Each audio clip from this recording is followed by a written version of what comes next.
Hi everyone, this is my personal experience fishing for white bass at Wayuega. I decided to go white bass fishing by myself. I went to the store and bought some supplies. Then I left to the fishing spot at around 4:30 p.m. and got there at around 5. I saw a few Hmong guys there too and a few other people in their boats.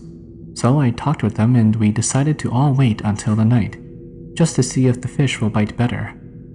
As we were fishing until sundown, at around 8:30 the sun began to set. The other Hmong guys left because the fish weren't biting. As soon as they left, bam, I set the hook. I pulled in a big size white bass, knowing that it was a little late in the spring white bass run. I was happy with just one big one, so I kept on fishing and fishing, telling myself that they are starting to bite. I fished and fished throughout the night, and the bugs began to come out. They were starting to bug and annoy me.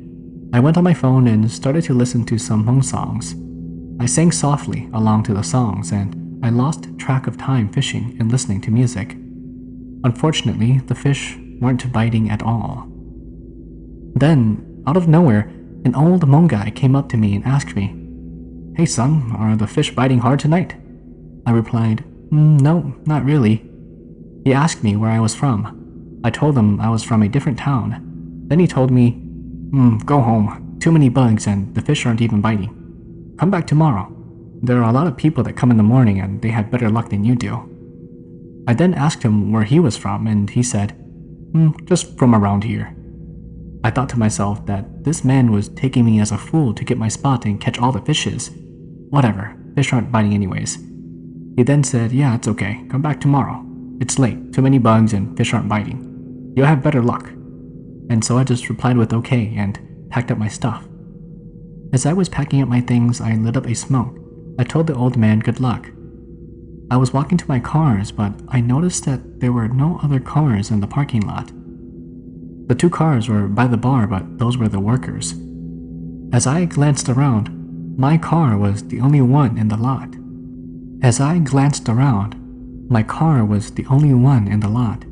I looked back to where I was sitting at, and the old man wasn't there. No other cars except for mine. Chills shot down my spine. The hair on the back of my neck stood up as I looked into the darkness. I threw my stuff into the car and drove off. About 5 minutes later, my car started to act all funny. The dash lights were dimming and my headlights were pulsing. My check engine light flashed on and my gauge cluster went whack. It was jumping from 20 to 100 back and forth. The more I gassed the car, the more the lights would dim. The pulsing headlights pulsed faster and faster. The gauge dropped from 0 and jumped up to 100. My car sounded like I jumped my timing. It was misfiring, and I slowly drove to a local gas station. I checked my car and found out that it was just a blown fuse. With relief, I looked at the gas station, but they were closed. I couldn't drive my car back home like that. It was too much of a big risk for me. As I stood there, thinking to myself how I'm gonna get home, a local man asked me if I needed help. I told him that I blew a fuse and if he has an extra one. Lucky me, he owns a local car shop down the road. He gave me the size I needed and I popped it in. I thanked him for it and drove it back home. While I was driving back, I remembered that the old Hmong guy didn't want me to fish there by myself and wanted me to come back in the morning. I told myself that he was just looking out for me, and without him telling me to go home that time, I would have never met the local that helped me out. I don't know what would have happened or what was going to happen. Thanks to that old man, I avoided something bad that was going to happen. I'm very thankful for him to help me out. I thought that he just wanted my fishing spot. The moral of this experience is to pay more attention to what goes around you. Don't let greed blind you and know when to call quits. Thanks, old man. I owe you a big one. Don't know what would have happened to me that night, but you helped me out big time. Thanks for looking out. Interested in sharing your stories? Submit them to HmongChronicles@gmail.com or in the description below. Here is the next story. Thank you. My family and I had moved to the States and lived here for about 5 years when this situation happened. Context-wise, my immediate family is Catholic, while my relatives still practice traditional shamanism. Since my parents didn't have an education here in the States and were a lot older, our family ended up farming to make ends meet. As a 6-year-old child, I never stayed home because nobody was able to babysit my younger siblings and I. I went to the farm with the rest of my family every day when I wasn't in school. At our farm, in the very back, you could see some very tall eucalyptus trees surrounded by a bunch of tall grass that would be anywhere from 3 to 4 feet tall in height.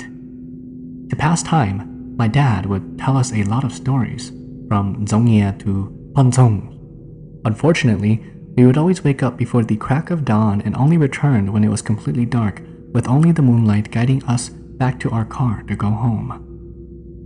I remember this one time when my dad was telling me a story about a tiger and the Hmong from a long time ago.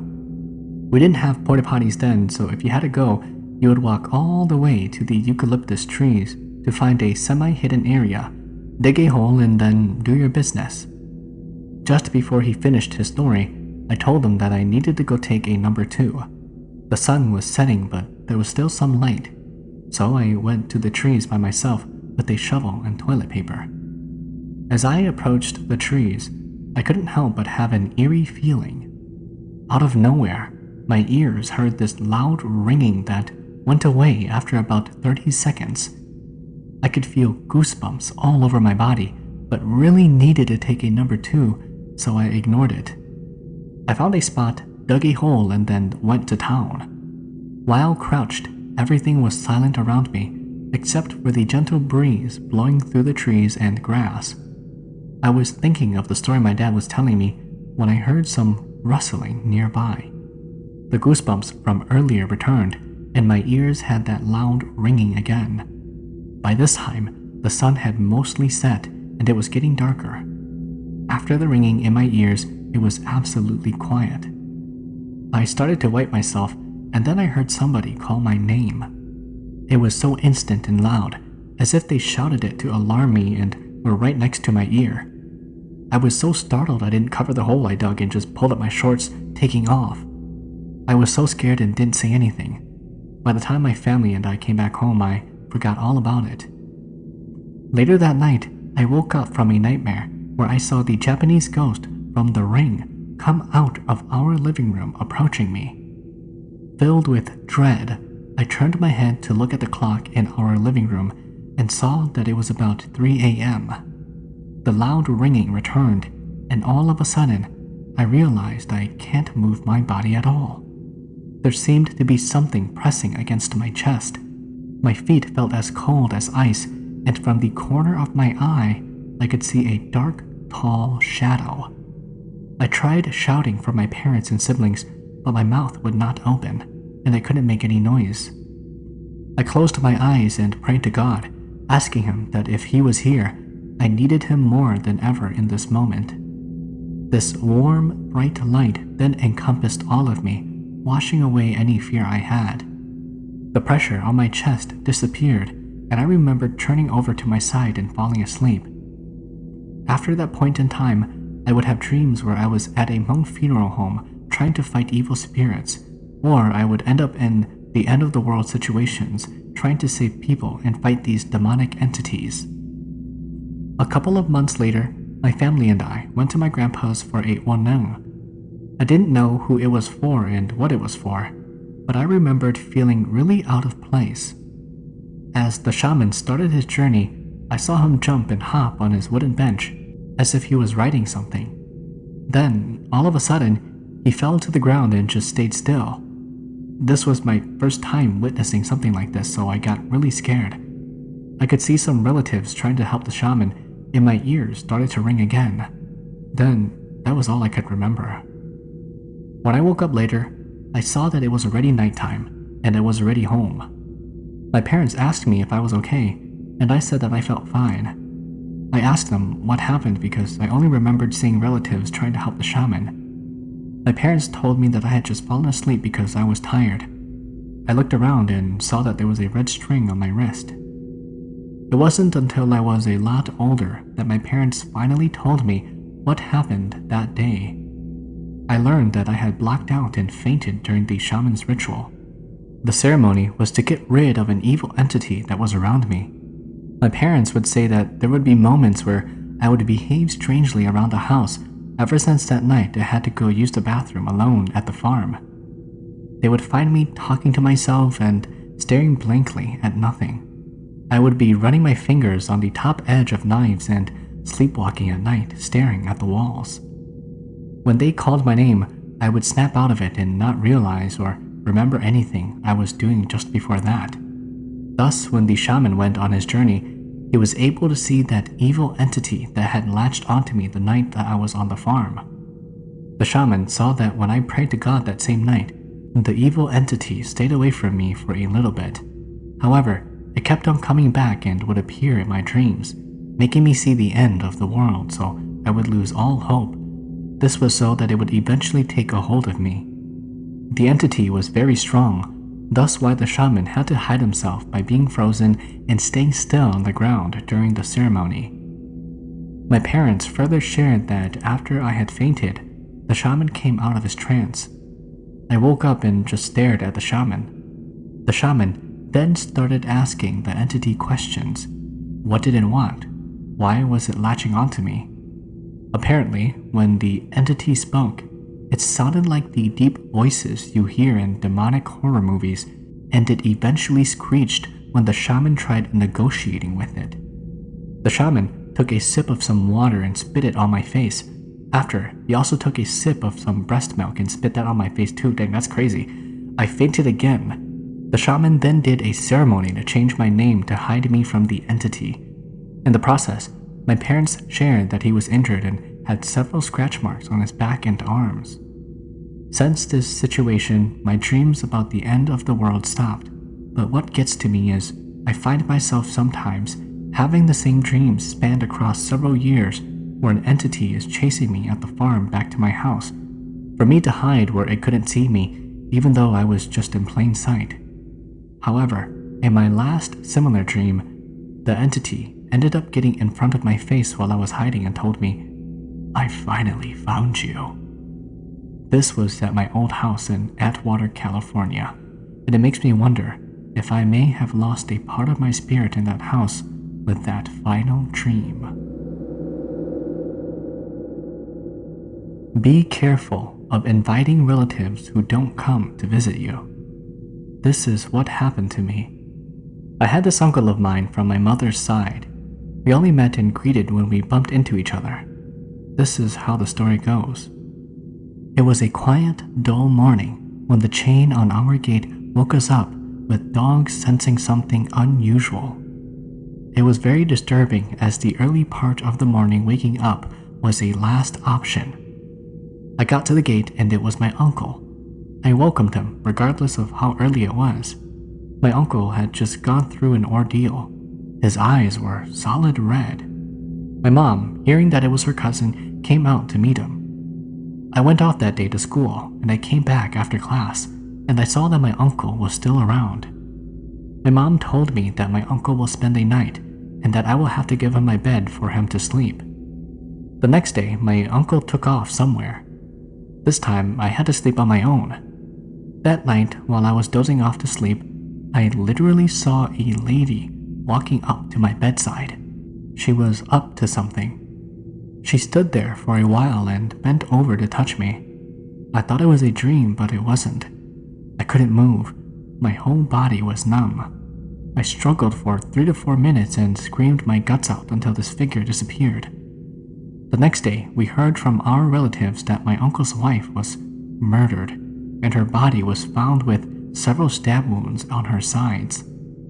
We concluded that it must have been my uncle's wife who came searching for him. This was because his scent was on my bed. The murder was a suspicious one, and our uncle was the #1 suspect. It turned out to be correct, and the police rounded him up for questioning. They laid charges on him and prosecuted him for murder. My uncle died a month later while serving his time. From then on, it was a lesson learned. Never entertain relatives who just pop up to spend a night or two.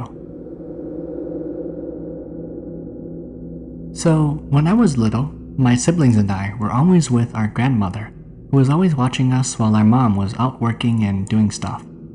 I was about 4 or 5 years old, and my siblings were about 7 and 8.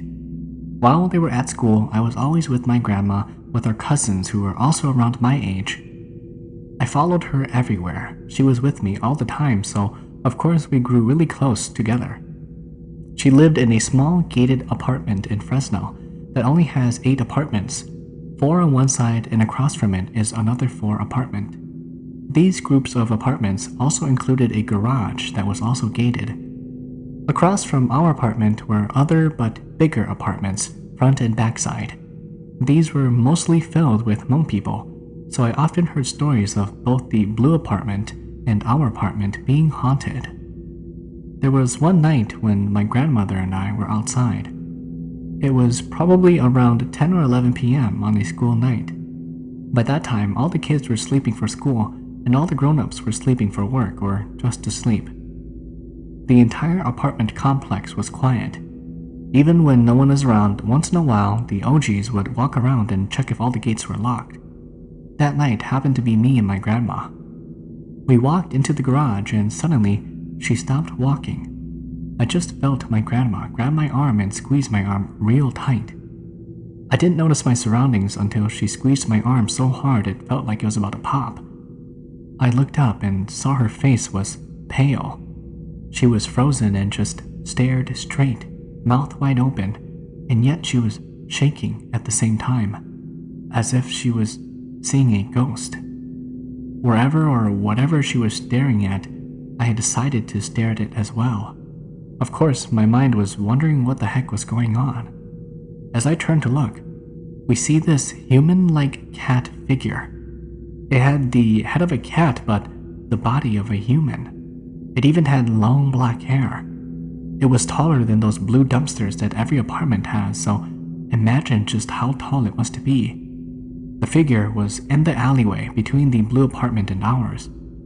I remember it was looking into the trash bin of the blue apartment, but it wasn't digging or anything. It just stared and stared into the trash bin, as if it was looking at something instead.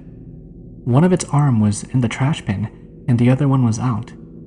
Mind you, we were still in our garage, looking through the gates into the alleyway, clear as day. The apartments are actually very close to one another, so that gives to you an imagination of how close the figure really was. As a kid, we were annoying and loud as heck, especially in situations that we know we should shut up. So me being a kid, I looked over and turned to my grandma and said, "Grandma, do you see that? What is that? Is that a cat?" I was asking all these questions, and I just remember my grandma trying to shush me up without being so loud. She tried to slowly make us walk back out of the garage, but the cat figure heard us. I remember looking back, and the cat figure turned its head rapidly our way, and it meowed at us. It sounded weird, but it was the scariest thing I have ever experienced.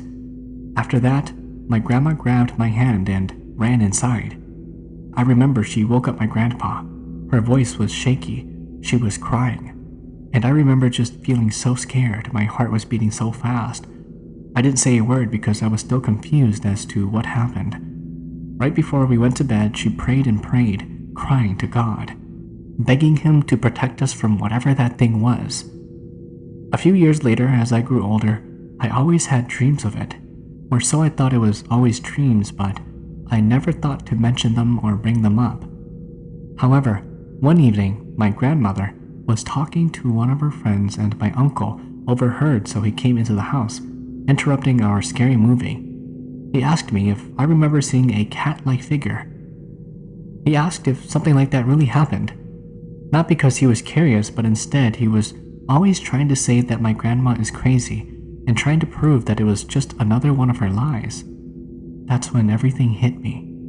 I felt my heart drop because it wasn't a dream. Someone was a witness as well. I shook my head to his questions and told him my grandma isn't lying. We both saw the same thing, and it's a memory we both will always remember.